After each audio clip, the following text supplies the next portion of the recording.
Lutte contre le blanchiment et financement du terrorisme. De quoi parle-t-on?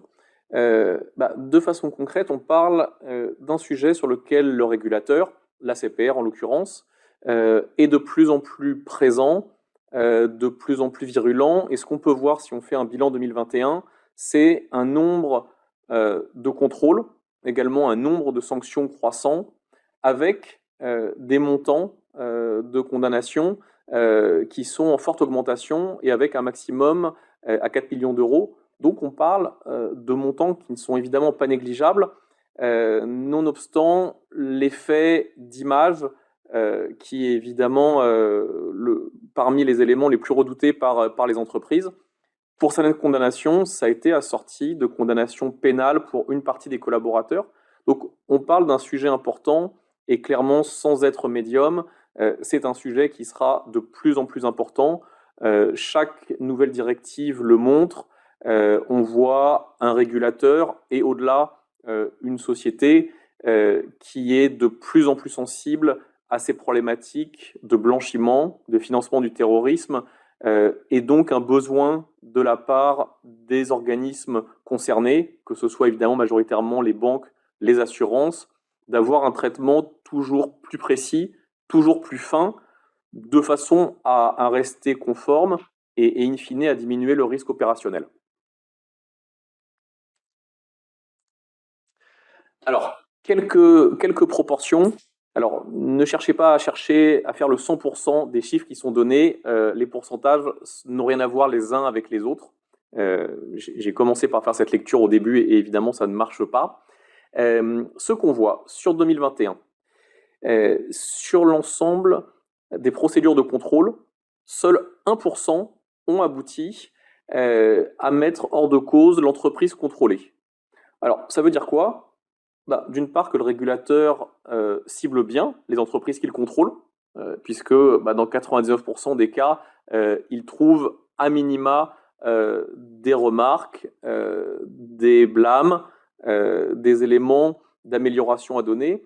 Ça montre aussi qu'un grand nombre d'entreprises ne sont pas totalement conformes. Alors, pas totalement conformes, ça ne veut pas dire drastiquement éloignées des attentes, et ça ne veut pas dire qu'elles ont été forcément sanctionnées, mais on se rend compte qu'il y a, pour beaucoup d'entreprises, des pistes sérieuses d'amélioration dans ce traitement. Pour 13%, la conclusion du contrôle aboutit à un avertissement. Ça veut dire qu'on n'a pas obligatoirement une sanction financière, on en a dans certains cas, mais ça veut dire qu'on a des éléments, soit sur les procédures internes, soit sur la méthodologie, à revoir de façon à être totalement conforme. Si on regarde maintenant l'ensemble des contrôles effectués par le régulateur, la grande majorité concerne cette problématique LCBFT, puisque 60% du nombre total de contrôles concerne la LCBFT. Et pour finir, sur l'ensemble des contrôles, 89% ont donné lieu à des sanctions financières. Donc encore une fois, on peut avoir deux lectures de ce chiffre. Une lecture sur le fait que le régulateur cible bien ses contrôles. Ça veut dire aussi que quand un contrôle commence, il faut être réellement sur ses gardes. Ça veut dire aussi qu'un grand nombre d'entreprises n'ont pas un respect parfait des attentes du régulateur en 2021. Et cet aspect 2021 est vraiment important car ces attentes évoluent au fur et à mesure de l'évolution des directives. Et ce qui est important, c'est non pas d'être à niveau, mais réellement de se maintenir à niveau année après année. Et c'est sûrement un des principaux enjeux aujourd'hui pour les banques et les assurances. Alors, les attentes du régulateur. On a plusieurs catégories d'attentes. Sur la première ligne, on a évidemment une obligation de vigilance. Alors, qu'est-ce qu'on va attendre par l'obligation de vigilance? C'est clair, c'est une obligation d'être absolument attentif à l'ensemble des sources potentielles, soit de blanchiment, soit de financement du terrorisme, et par extension, de personnes politiquement exposées. Ce qu'on va trouver derrière comme notion, ça va être l'exhaustivité des contrôles, et on se rend compte que dans beaucoup d'entreprises, on n'est pas forcément exhaustif sur l'analyse de l'ensemble des relations d'affaires. On a les clients, mais on a également les personnes connectées avec les clients. Sur les personnes morales, on va avoir les bénéficiaires effectifs.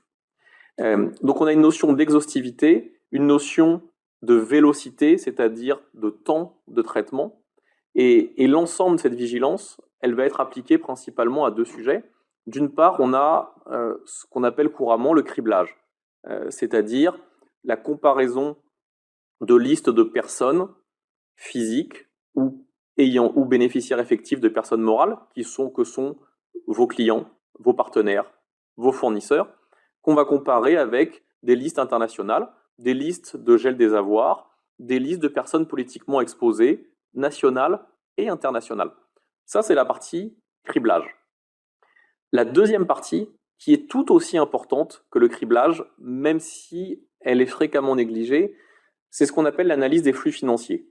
Les flux financiers, c'est tout mouvement de capitaux, que ce soit le client qui vous verse de l'argent parce qu'il vous paye une cotisation, parce qu'il effectue un dépôt sur un compte bancaire, parce qu'il effectue un investissement par votre intermédiaire, ou vous qui avez un flux financier qui va repartir vers le client, soit parce que le client a effectué un retrait d'argent, a effectué une vente, soit parce que dans le monde assurantiel, vous indemnisez un client, mais on a un flux retour qui va de votre organisation vers le client. L'analyse de ces flux, est-ce que un versement est cohérent avec la catégorie de revenus du client, avec sa catégorie patrimoniale?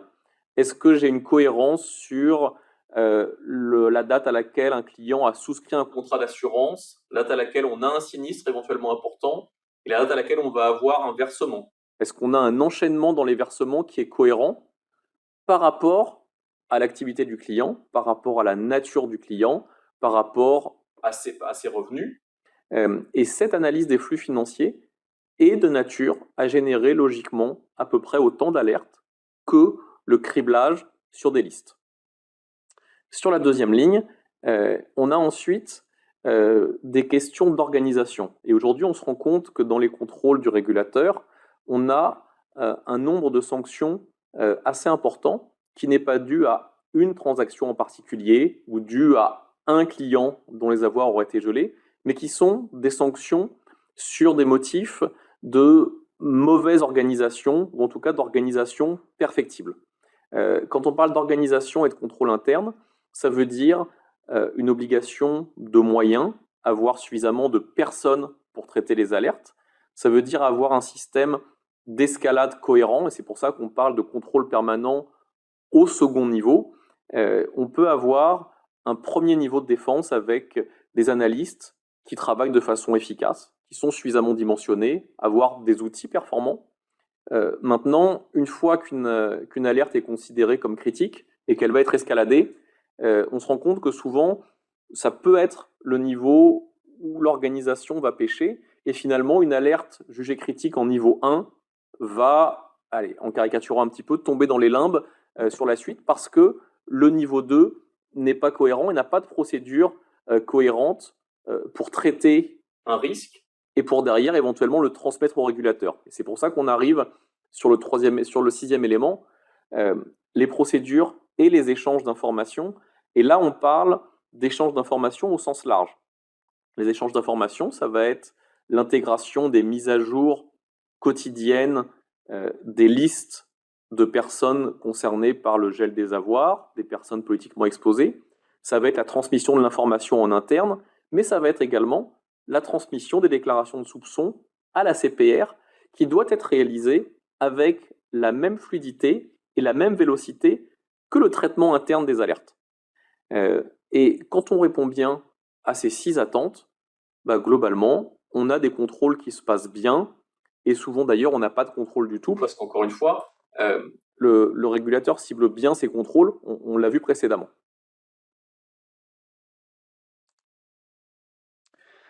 Alors, quelques exemples de défaillances repérées par le régulateur. On est sur des cas sur lesquels il y a de nombreuses défaillances. Il faut être clair, chacun des points relevés par le régulateur aurait suffi en tant que tel à une sanction. Là, on est sur des sanctions qui sont beaucoup plus importantes. C'est des sanctions évidemment connues largement dans la presse, dont les montants sont publics et qui sont importants. Mais chaque élément analysé aurait pu suffire à une sanction. Là, évidemment, on a des cas d'alerte non traités. On parlait tout à l'heure de vigilance, on parlait de vélocité dans le traitement, 130 alertes traitées par jour pour 470 nouvelles, avec plus de 100 000 alertes en backlog. Concrètement, le backlog, ça fait partie des premières questions que va poser le régulateur lors d'un contrôle, tout simplement parce que si j'ai trop d'alertes en stock, trop d'alertes à traiter, ça veut dire qu'in fine, une part des alertes ne seront en fait jamais traitées. Un backlog important, c'est une façon de garder la tête haute pour dire je traite les alertes. Si ce volume augmente fortement ou est trop important, concrètement, une part des alertes ne seront jamais traitées. Le manque de moyens humains, on est sur de l'organisation pure et on va faire des ratios assez simples entre le nombre de transactions analysées, le nombre de personnes analysées, derrière le nombre d'alertes que ça génère. Donc là, on est plutôt sur une question outil. Et derrière, l'effectif que j'ai pour traiter ces alertes. Si mon effectif n'est pas cohérent avec mon nombre d'alertes, c'est pareil. On comprend qu'in fine, ça aboutira à un moment ou à un autre, soit à des traitements d'alertes bâclés, soit à des traitements d'alertes qui n'auront pas lieu. Et enfin, la pertinence du traitement. Et là, on rentre dans des choses qui sont déjà un petit peu plus fines. Est-ce que mes outils, mon process, quand on parle d'outils, ça peut être des choses, ça peut être des outils internes de détection des alertes, ça va pouvoir être des outils du marché, ça peut être des choses automatisées, des choses manuelles. Il n'y a pas de normes en la matière. Par contre, il faut que cette génération des alertes soit cohérente et efficace. Dans l'exemple ici, encore une fois, qui est un petit peu caricatural, on s'aperçoit que majoritairement, les alertes dont le nom des clients commence par A sont traités à 60%, alors que ceux dont ils commencent par S sont traités à 15%. Bon, on comprend bien qu'il y a un traitement séquentiel et que la séquence n'arrivera jamais au bout de l'alerte. D'autres cas, outils de surveillance non pertinents. Là, on rentre dans des choses qui sont plus difficiles, plus complexes à analyser. Sur 16 scénarios, seulement un qui concerne la clientèle haut de gamme. Donc là, on est sur du B2C, on est sur une part de segment de clientèle qui est plutôt une clientèle aisée. On parle de montants qui sont plus importants. Et en fait, on se rend compte que la majorité des scénarios concernent des petits contrats. En l'occurrence, ici, on parle de prêt, on parle d'assurance.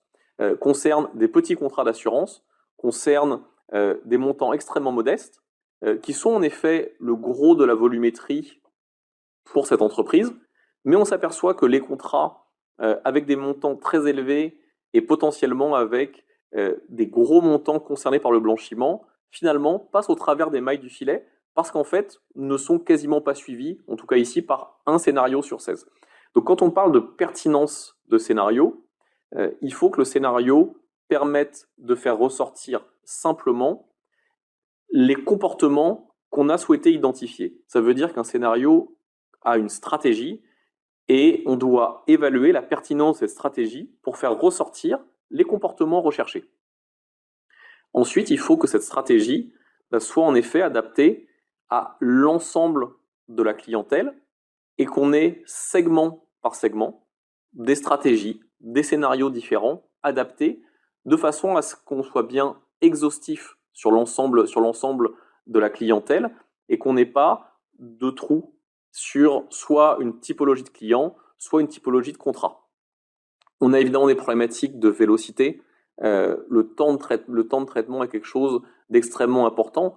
On n'est pas dans du traitement en temps réel, on n'est pas dans du traitement à la journée près, mais passer la journée pour des alertes a posteriori, passer la semaine pour des alertes a posteriori, on commence à être sur des délais qui sont jugés extrêmement longs.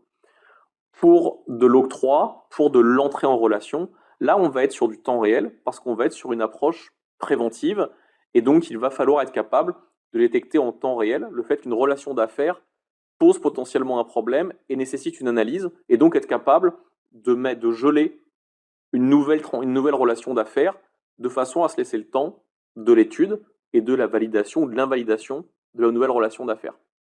Et ensuite, l'insuffisance du dispositif. La question est de savoir si, dans le cadre du traitement des alertes, si l'ensemble des données disponibles sont réellement prises en compte. Est-ce que j'utilise toutes les informations dont je dispose sur l'identité des clients, sur la nature des personnes morales, mais également, quand ce sont déjà des clients, sur le détail de la relation d'affaires, qui est une mine d'informations extrêmement pertinente sur le type de contrat, sur les montants échangés, sur les comportements, sur des changements de RIB, sur l'identité de bénéficiaires, sur la localisation des destinataires de virements. Et toutes ces informations, à partir du moment où elles sont en votre possession, vont devoir être prises en compte pour pouvoir présenter un dispositif cohérent et considéré comme suffisant. Sur le gel des avoirs, les points de défaillance en 2021 qui sont remontés le plus fréquemment, on a un sujet qui peut paraître basique, mais qui est loin d'être traité dans l'ensemble des entreprises, c'est la fréquence du filtrage. Le filtrage, évidemment, on va vouloir comparer l'identité des clients, des bénéficiaires effectifs, lors de l'entrée en relation, lors de l'onboarding client, mais il va être nécessaire, évidemment, à chaque fois qu'on a un changement sur une liste internationale, de vérifier qu'on n'a pas au sein de notre clientèle des personnes concernées par ce changement. Ça veut dire concrètement que, passé l'onboarding, on va devoir quotidiennement, et donc fatalement automatiquement, faire une vérification de l'ensemble du parc client pour vérifier que sur l'ensemble de ce parc client, on n'a pas de nouvelles personnes présentes sur ces listes internationales. Le filtrage trop restrictif, il va de soi que si on fait un filtrage considéré comme dur, c'est-à-dire je compare nom, prénom, date de naissance de mes clients strictement à nom, prénom, date de naissance de personnes présentes sur des listes de gel des avoirs, si je travaille au caractère près, voire à l'espace près, je vais avoir un taux de croisement extrêmement faible. Pour autant, on sait que ça ne veut pas dire qu'il n'y a pas de point commun entre ces deux listes. Simplement, j'ai une variation orthographique, soit due à une erreur de saisie, soit due à une accentuation différente, soit due à une traduction de caractères différents, d'alphabet cyrillique en alphabet latin par exemple. On a de très nombreuses, entre guillemets, bonnes raisons qui vont expliquer que pour faire un criblage efficace, je vais devoir travailler en recherche floue ou en recherche approximative. Donc si j'ai une recherche trop restrictive, je vais me rassurer. Je vais me dire, moi, je croise les listes et en effet, j'ai bien validé que je n'avais pas de point commun entre les listes et mes clients. Néanmoins, je n'atteindrai pas un niveau de précision considéré comme suffisant par le régulateur. Et ensuite, le délai de traitement des alertes trop élevé, on en a parlé plusieurs fois sur les exemples de condamnation, mais la vélocité est vraiment un point clé. Et c'est pour ça que pour arriver à ce traitement rapide des alertes, on va avoir besoin auparavant d'avoir un outil de génération d'alertes extrêmement précis, extrêmement pertinent, parce que sinon ça va nous emmener dans des besoins de ressources humaines auxquels on ne pourra pas répondre.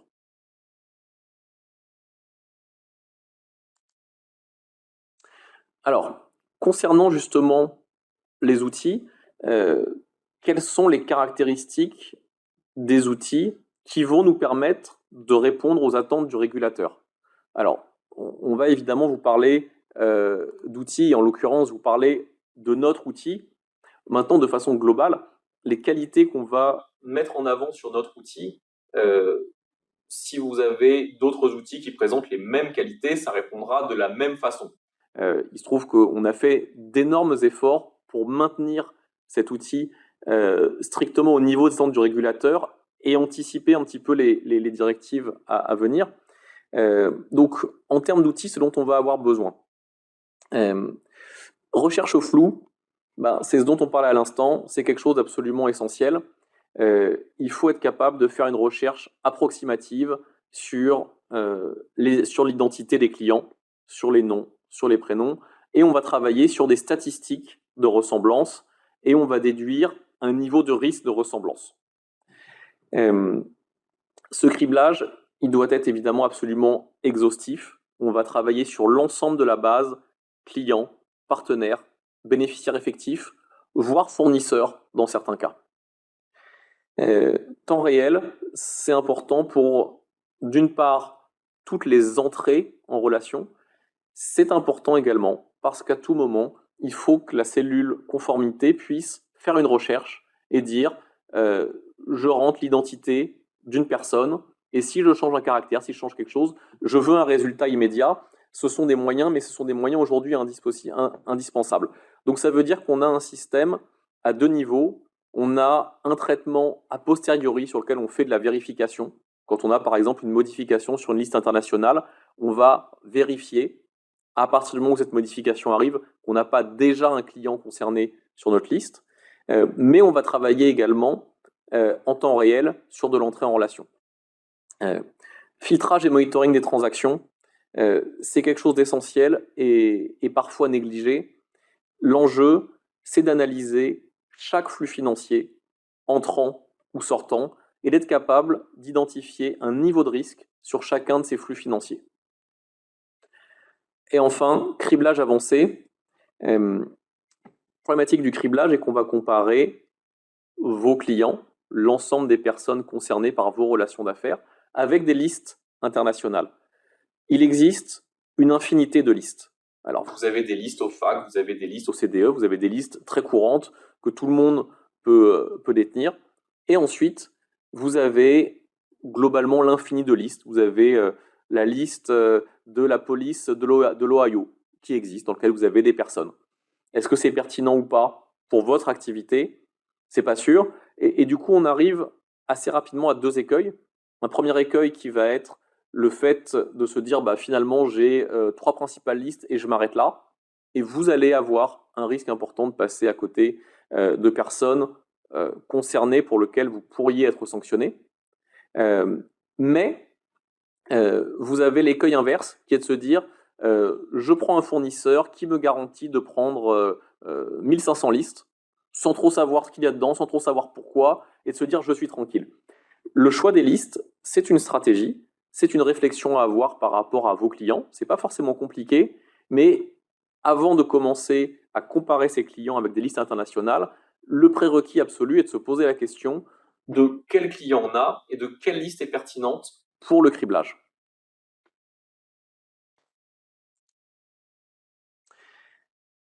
L'intelligence artificielle, grand sujet à la mode du moment et du coup, sujet presque trop à la mode, c'est-à-dire que tout le monde en parle à tel point qu'on se dit, bon, finalement, c'est un petit effet de mode. Dans la détection de fraude, aujourd'hui, dans la fraude en général, pas uniquement la lutte contre le blanchiment, on a plus de 75% des fraudes qui sont détectées par des process incluant de l'intelligence artificielle. C'est vrai des outils de détection de fraude, c'est vrai des outils mis en œuvre par le gouvernement sur de la fraude sociale, par exemple, par le fisc. Donc l'intelligence artificielle s'est réellement imposée ces dernières années comme un outil à la fois indispensable, mais aussi un outil complémentaire. Ça veut dire que les outils ne marchent pas 100% à l'intelligence artificielle, mais ça permet de décupler la performance d'une solution. Et quand on dit décupler la performance d'une solution, ça veut dire à la fois trouver plus de cas pertinents, trouver plus de cas sur lesquels on se dit là, je suis en situation de risque effectif de financement du terrorisme, de risque effectif de blanchiment, mais également ça va permettre de diminuer drastiquement les faux positifs. Et l'action principale, ça va être réellement de diminuer les faux positifs, diminuer les fausses alertes, ce qui est essentiel parce que ça permet d'avoir des équipes qui ont le temps de traiter les alertes, ça va permettre d'avoir un backlog raisonnable, donc de répondre aux attentes du régulateur, et ça va permettre de traiter en profondeur des attentes, des alertes, pardon, qui ont été générées à bon escient. Concrètement, l'intelligence artificielle, qu'est-ce que ça va faire? Ça va générer de nouvelles alertes. Et ça va générer de nouvelles alertes en utilisant des moyens qui sont différents des règles de gestion. Les règles de gestion, c'est ce que vous avez dans tous les outils aujourd'hui. On va dire, si j'ai un virement supérieur à 15 000 euros pour un client dont les revenus sont dans la catégorie B et que j'ai ensuite un retrait de X euros. Et ça, ce sont des règles de gestion. Ça veut dire qu'on a un humain qui a défini un certain nombre de règles et quand la règle se réalise, on dit là, il y a alerte. L'humain définit les règles et l'outil dit là où il y a alerte. L'intelligence artificielle va fonctionner à l'opposé. C'est pour ça qu'on va être sur quelque chose de complémentaire. L'intelligence artificielle va regarder dans le passé toutes les alertes qui ont été jugées pertinentes par les services conformité, va chercher des points communs entre ces alertes sur l'ensemble des données disponibles et va dire actuellement, sur les nouvelles alertes, je trouve, sans appliquer de règles en particulier, mais je trouve des comportements, des scénarios qui ressemblent fortement, qui ont des caractéristiques communes avec ces alertes passées, et donc je vais déclencher des alertes. Ça, c'est le premier mécanisme. Le deuxième mécanisme, c'est la recherche d'atypisme. Un atypisme en statistique, c'est un enchaînement, c'est un comportement très étonnant, très différent de ce qui est constaté habituellement. J'ai quelqu'un qui fait des achats et des ventes de façon erratique, qui fait des virements qui paraissent incohérents, qui change systématiquement de destinataire, on ne peut pas modéliser toutes les règles. Avec des règles de gestion, on ne peut pas modéliser tous les comportements, mais je vais être capable de faire ressortir comme ça des personnes dont le comportement est considéré comme très, très atypique, très différent, et dont ce côté perturbant du comportement va nécessiter une analyse. Enfin, le dernier sujet va être l'optimisation de nos règles. Quand on travaille avec des règles de gestion, avec des séries de conditions, on va en permanence chercher à les optimiser pour toujours avoir moins de fausses alertes et plus de cas pertinents. Et l'intelligence artificielle est extrêmement pertinente pour analyser les raisons pour lesquelles certaines alertes, en grande quantité, sont peu pertinentes et pour nous permettre de distinguer les modifications à effectuer sur des règles de gestion pour avoir plus d'alertes pertinentes. Et c'est des choses qui vont permettre à des analystes conformité de proposer à nos clients des revues de paramétrage qu'on va faire entre tous les 3 et tous les 6 mois et qui vont nous servir à proposer des modifications de façon à toujours poursuivre notre objectif d'efficacité dans la génération des alertes. Une fois qu'on a traité ces alertes, on va réaliser une piste d'audit et on va évidemment consigner l'ensemble de ce qui a été fait. Tout ce dont on parle, tout ce travail qui est effectué par les services conformité, réellement, vous ne les faites pas pour vous. Vous les faites pour répondre à une norme et pour rester conforme dans l'ensemble de vos traitements. Même si on analyse avec la plus grande précision les clients, les transactions, qu'on a un travail d'analyse des alertes, si tout cela n'est pas consigné de façon absolument stricte, exhaustive et non attaquable, finalement tout ça n'a servi à rien, puisque la seule raison pour laquelle on fait tout ça, c'est pour pouvoir répondre à d'éventuelles demandes du régulateur lors d'un contrôle. C'est pour ça qu'une solution de conformité ne peut pas se passer d'une notion de coffre-fort électronique dans lequel on va pérenniser l'ensemble des pistes d'audit, dans lequel on va tracer l'ensemble des changements de chaque étape de traitement d'une alerte, dans lequel on va sauvegarder de manière probante l'ensemble de la piste d'audit avec un système d'horodatage, c'est-à-dire que ce n'est pas l'analyste qui dit je suis Alexis Monnier et je travaille tel jour, telle heure. C'est la solution qui automatiquement va horodater et figer l'ensemble de la piste d'audit de façon à être capable de présenter le jour d'un contrôle l'ensemble de l'historique de ce qui a été fait de façon absolument inattaquable. Et ça va être un premier élément, un premier a priori de la bonne foi du travail de l'équipe conformité. La fiche d'analyse ou la fiche alerte, c'est l'écran qui va permettre de traiter l'alerte. Et traiter une alerte, finalement, on se rend compte que pour le faire de façon cohérente, on a besoin souvent de pas mal d'informations, parce qu'on va aller consulter le détail de la liste avec laquelle on a trouvé un match avec notre client, par exemple. On va aller consulter l'historique de la relation d'affaires du client. Depuis combien de temps est-il client? Quel contrat a-t-il chez nous? Quel montant il a sur l'ensemble de ses comptes? Ça prend un temps qui n'est pas négligeable, à tel point que pour la majorité des entreprises, on se rend compte que quasiment 50% du temps de traitement de l'alerte, en fait, est consacré non pas à la réflexion du comportement du client, mais est consacré à la collecte de l'information.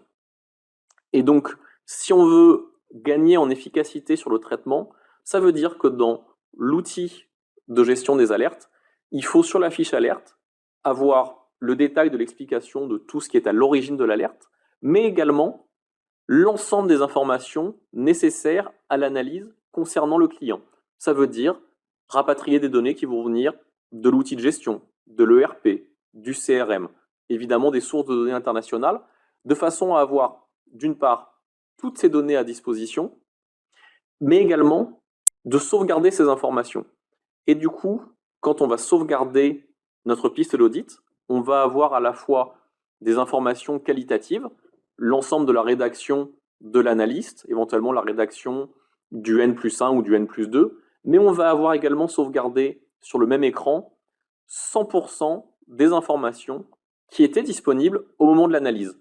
Et c'est quelque chose qui fait gagner beaucoup de temps, parce que quand on va devoir présenter cette analyse au régulateur dans 6 mois, 2 ans, 3 ans, 4 ans, on va pouvoir présenter à la fois le détail de ce qui a été fait, à nouveau, horodaté, avec l'ensemble des personnes impliquées, l'ensemble des délais de traitement, mais également toutes les informations dont on disposait et qui ont permis de motiver une analyse et les suites à donner ou la motivation du classement de l'alerte. Nous arrivons à la fin de ce webinaire.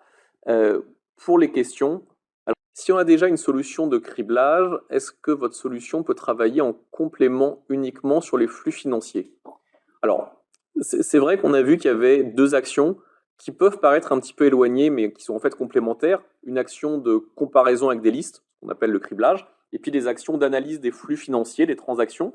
Donc oui, notre solution peut travailler sur l'un ou sur l'autre des sujets. Idéalement, c'est mieux de traiter les deux en même temps parce que ça permet une exhaustivité, mais pour répondre simplement, la réponse est oui. Comment est établi le pourcentage de risque dans la fiche synthèse? Le pourcentage de risque est établi de façon assez simple. On a deux types de pourcentages. Quand on est sur du criblage, on va travailler sur la proximité qu'on a avec le nom, le prénom, la date de naissance, le pays d'habitation, sur l'ensemble des informations qu'on détient sur le client et l'ensemble des informations présentes sur la liste internationale. On va calculer un taux de proximité. Passer un certain taux, on va déclencher une alerte, mais on va gérer quand même un taux. Quand on est sur des flux financiers, on a des règles. On va dire, si le montant est supérieur à X, que la fréquence de versement est supérieure à X, et que, on comprend bien que quand on a ce type de règles, on peut avoir tout juste dépassé les seuils, ou on peut être très très très très loin des seuils. Je peux avoir un minimum à 10 000 euros et avoir en fait une transaction à 100 000 par exemple. Donc, je vais avoir un pourcentage de risque plus faible si je suis tout juste au-dessus des seuils. Je vais devoir traiter mon alerte, mais je vais avoir un pourcentage de risque plutôt bas. Inversement, si j'ai très largement dépassé les seuils, je vais me retrouver avec un niveau de risque élevé. Vous parlez d'intelligence artificielle, est-ce que vous avez des résultats? Est-ce que le régulateur accepte? Alors, est-ce que le régulateur l'accepte ou en tout cas valide l'utilisation de cette technologie? On a des échanges réguliers avec le régulateur sans être évidemment, sans ne connaître absolument aucun secret. Et puis on lit toutes les publications du régulateur. Donc clairement, est-ce que le régulateur accepte ce type de technologie? Clairement oui, puisqu'il les utilise lui-même.